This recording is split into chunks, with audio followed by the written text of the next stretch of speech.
Серхат пен Зейнеп ресми түрде ерлі-зайыпты болғандарын жариялап, сұхбат береді.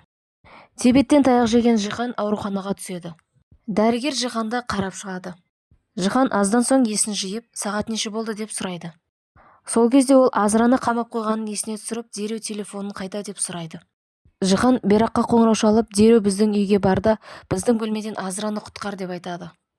Берак Жиханның үйіне барады, бірақ қызметшісі Азра ханым үйде жоқ, оны бір белгісіз жігіт алып кетті дейді. Берак бөлмесіне көтерілген соң Азраның жоқ екендігіне көзі жетіп, дереу Жиханға қоңырау шалады. Әйелің үйде жоқ, оны бір жігіт үйге келіп алып кетіпті дейді. Жихан өтірік білмегенсіп, ол кім болды екен дейді. Жихан ол жігіт Мұстафа екендігін жақсы білетін. Азраны қызғанып, жынданып отырады. Зейнеп үйден шығар кезде қызметшісінің телефонмен сөйлесіп отырғанын байқайды. Тура сол уақытта Берак та сыртқа шығып телефонмен сөйлесіп жатады. Зейнеп екеуінен күдіктеніп сөйлесіп отыр екен деп ойлап, қызметшісіне сен кіммен сөйлесіп отырсың дейді. Ол анаммен сөйлесіп отырмын, қаласаңыз тексеріп көріңіз дейді. Зейнеп олардан күдіктенгендігін Серхатқа айтады. Бұл үйде Берактың тыңшысы болғанын қаламаймын, дереу оны жұмыстан шығарам дейді. Зейнеп олай жасама, нақты көзім жеткен жоқ, бірақ солай күдіктендім дейді. Оны жұмыстан шығарма, ол қазір ақшадан қысылып жүр ғой деп қызметшісін жақтайды. Берак үйден шығар кезде Севим ханым келіп, сенің бұл жерде не жұмысың бар, қане үйімнен шық дейді. Осы кезде Берак Зейнеп пен Серхат некелесіпті. Зейнептің мұнда Кадер үшін келгендігі жалған екен дейді. Кадерді асырап алып, менің қыздарымның мирасына ортақтастырмақшы дейді. Мен сіздің енді келініңіз емеспін, бірақ әлі де немерелеріңіздің анасымын ғой, осы мәселені бірігіп шешейік дейді. Севим ханым, Берак, мен сенімен тіпті су ішуге де бірге бармаймын. Менің үйімнен қараңды батыр дейді. Берак жарайды, үйден кетейін, айтпақшы Жихан ауруханаға түсіпті деп кетер кезде айтып кетеді.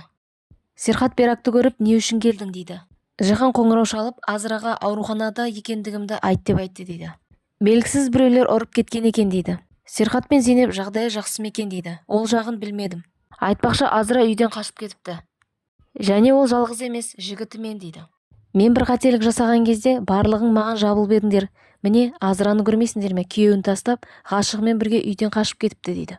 Көреміз сендердің бұған не істей алатындарыңды дейді. Азра қылмысын мойындап тергеу бөлімшесіне берілуге келеді. Азра бөлімшеге кіріп бара жатқан кезде Жихан оған хабарлама жібереді. Сені полицияға бермеймін, өтініш сөйлесейік, телефоныңды қос дейді. Жихан олай жасама, мен сені полицияға бермеймін дейді. Есебіне не сұрап тұрсың, үйге қайтқанымды қалап тұрсың ғой, 2 күнде де бармаймын дейді. Сенің үйің мына түрмеден бетер дейді. Жоқ Азра, үйге қайтқаныңды қаламаймын, ажырасайық дейді. Азра, қалай сонда, сен мені жазаламайсың ба дейді. Жихан, екеуміз ажырасамыз тек бір шартпен. Мен сенің қылмысыңды жасырамын, ал сен менің дейді. Екеуі келісіп тұтқан қояды. Азра Мұстафаға, Жихан менімен ажырасатын болды, менің үстімнен шағым жасамайтын болды деп қуанады. Севим мен Жан Жиханды көруге ауруханаға келеді. Жихан бұндай халге қалай түскендігін және Азраның оны тастап кеткендігін айтып береді. Серхат қыздарына қоңырау шалады. Хаяль, үйге Тебет мырза келді, онымен анам сөйлесіп отыр деп айтады. Тебет Беракқа бір істе ұсыныс тастайды. Берак, сенің есің дұрыс емес па, мен бұны қабылдамаймын, үйімнен кет дейді. Тебет, менің ұсынысымды қабылдайсың, я болмаса Серхатқа барып, Кадердің әкесі кім екендігін айтып беремін дейді. Мұстафа Азраны ертіп өзінің үйіне келеді. Азраны көріп барлығы таңғалады. Азраның басқа баратын жері жоқ, ол жұмыс тапқанша осы үйде тұрса болады ма дейді. Әкесі мен анасы ашуланып, сенің есің дұрыс емес пе? Бұл қызды білмейсің бе, аяқ асты сенің үстінен тағы да шағым түсіру мүмкін. Қане, менің үйімде саған орын жоқ, шық үйден дейді.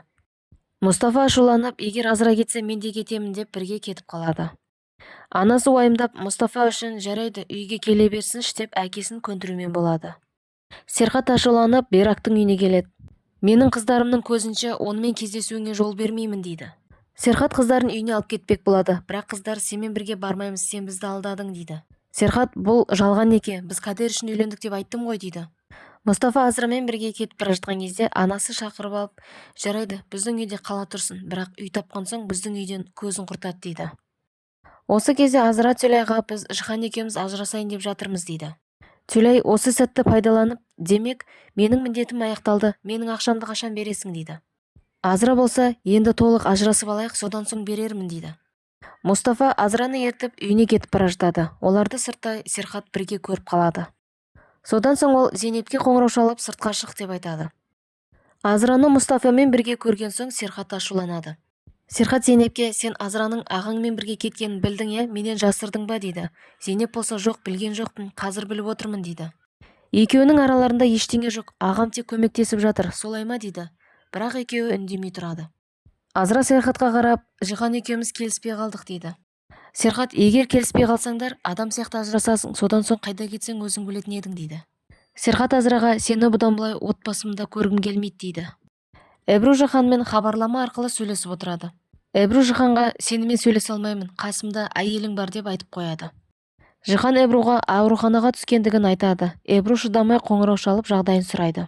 Олардың әңгімесін Азра естіп отырады. Азра Эбруға: Жихан сен ойлағандай жақсы адам емес, онымен байланыспа, одан дер кезінде бас тарт дейді. Азра оны тыңдамайды. Таңертең Серхат мырзаның адвокаты қоңырау шалып: бүгіннен бастап Кадерді үйлеріңізге алып кетсеңіздер болады дейді. Зейнеп қуаныштан Серхат мырзаны құшақтап алады. Бірақ Зейнеп пен Серхаттың телеарнаға берген сұхбатын көріп қалып, одан сайын жынданады. Ол сұхбатты қыздар да көріп, Зейнепке ренжіп отырады. Зейнеп болса: сендерге өткен жолы айтқанымыздай, Кадер үшін біз жалған некеге тұруға мәжбүр болдық. Айтпақшы, Кадерді бүгін үйге жіберетін болды деп қуантады. Серхат мырза Кадердің бөлмесін дайындау үшін үйге жиһаздар алдыртып жатады.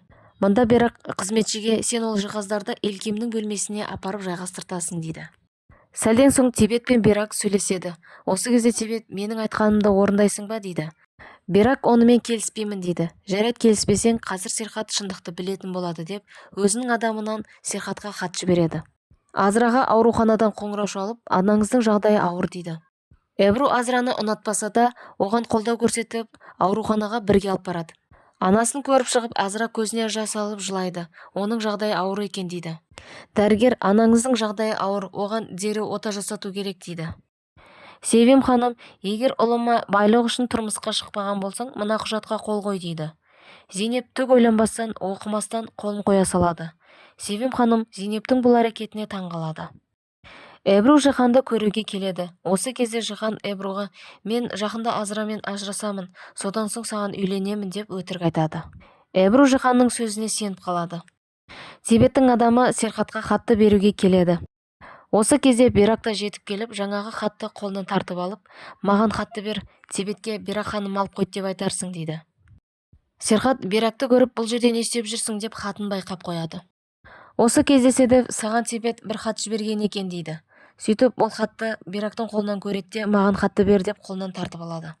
Берак қорқақтап қашып бара жатады. Ол хатта компанияның бір үлесін менің атыма аудар деп жазылған екен. Серхат оны оқып: Берак, сен армандапсың, екеуміз ажырасатын кезде мен саған үлесіңді бергенмін дейді. Менің қонақ үйімнен саған беретін ешқандай үлесім жоқ дейді.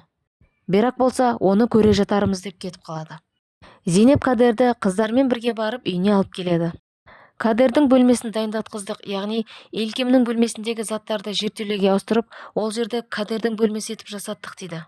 Елкем оны естиді де ашуланады. Елкем ашуланып: бұл үйде маған орын жоқ екен ғой деп кетіп қалады. Зейнеп қызметшісіне: бұл сенің ісің солай ма? Сен Беракпен сөйлескеніңді білемін. Бірінші күн-ақ байқағанмын, бірақ саған ақша керек қой деп жаным ашып сені қуған жоқпын. Қазір дереу заттарың жинада, бұл жерден көзіңді құрт дейді. Берак Тебетке қоңырау шалып, оның ұсынысына келісетіндігін айтады. Зейнеп болған жағдайды Серхат мырзаға айтып береді. Серхат Елкемге: сен бізді дұрыс түсінген жоқсың. Мен сендерден артық ешкімді де жақсы көрмеймін дейді. Берак болса: Зейнепке үйленіп, Кадердің бөлмесін Елкемге беріңдер ме? Осылай ма сендердің жаңылысқандарың дейді. Серхат Беракқа: Жансуға осылай жаса деп сен бұйырыпсың ғой дейді. Хаяль анасының істегеніне ренжіп, әкесімен бірге кетпек болады. Ал Елкем болса бармаймын деп анасымен бірге қалып қалады. Азраның анасына ота жасау үшін 500 мың ақша керек болады. Ол ақша таппай Жан мырзаға қоңырау шалады. Осы кезде бірақ ол Азраның істеген тірлігі үшін өте ауыр сөздер естиді де жылап қалады. Үйге келген соң Серхат мырза Кадерді құшақтап қош келдің дейді. Азра амал жоқтан анасы үшін Берактың алдына барып қарызға ақша сұрайды. Берак: сенің жағдайыңды түсініп тұрмын, менен хабар күт деп жібереді. Содан соң Берак Жиханға қоңырау шалып: әйелің менен қарызға ақша сұрап келді дейді. Жихан Беракқа: оларды Тебетке жібер дейді. Мұстафа Берактың алдына келіп: мені не үшін шақырттың дейді. Бірақ мен Азраны жақсы көремін, оған көмектескім келеді, бірақ менде ондай ақша жоқ. Сендерге қарызға ақша бере алатын біреуді білемін дейді. Мұстафа, ол кім дейді. Берак, Тибет деп айтады. Мұстафа Тибеттің алдына келіп, оған қолхат жазып береді. Тибет, Берак болмаса мен саған бұндай ақшаны бермес едім. Маған көрсетілген күнде ақшаны қайтарасың. Егер қарызыңды қайтармасаң, мен сені кешірмеймін дейді. Мұстафа ақшаны уақытылы қайтарамын деп келіседі. Содан соң ол ақшаны алады. Серхат мырза, Кадерді ертіп қонақ үйге кел деп айтады. Зейнеп Кадерді ертіп қонақ үйге кірген кезде тосын сый деп оны отбасы және Серхат мырза барлығы күтіп алады. Оларды көріп Зейнеп қатты қуанады. Туылған күніңмен Зейнеп деп барлығы құттықтайды. Бұның барлығын ұйымдастырған Серхат мырза болатын. Эбру сейфінен ақшасын алмақ болып Жиханның жұмыс бөлмесіне кіреді. Ақшасын алып кетер кезде Седеф келіп қалады. Сен бұл жерде не істеп жүрсің дейді. Седеф ақшаны көріп, бұл не ақша? Дереу Серхат мырзаны шақырыңдар дейді. Эбру қарсыласып, бұл менің ақшам, жібер дейді. Седеф ақшаны аяғының астына басып алып жібермей тұрады. Сол кезде Серхат мырза келіп, бұл жерде не болып жатыр дейді. Мұстафа Зейнептің туылған күнін құттықтау үшін қонақ үйге келген кезде Өмерді көріп қалады. Сен бұл жерде не істеп жүрсің дейді. Мен жұмыс жасап ақша тауып жүрмін дейді. Мұстафа ашуланып, сен сәл болмағанда менің әпкемді өлтіре жаздадың. Мен саған кешірім бердім. Менің отбасымнан аулақ жүр деген жоқпын ба дейді. Осы кезде Зейнеп сыртқа шығып қалады да олардың әңгімесін естіп қояды. Сен сонда маған қастандық жасаған адамды танып біле тұра оны менен жасырдың ба дейді. Мұстафа не айтарын білмей қалады. Келесі бөлім өте қызықты болмақ. Сол үшін менің каналыма тіркеліп қоңыраушаны басып қойыңыз.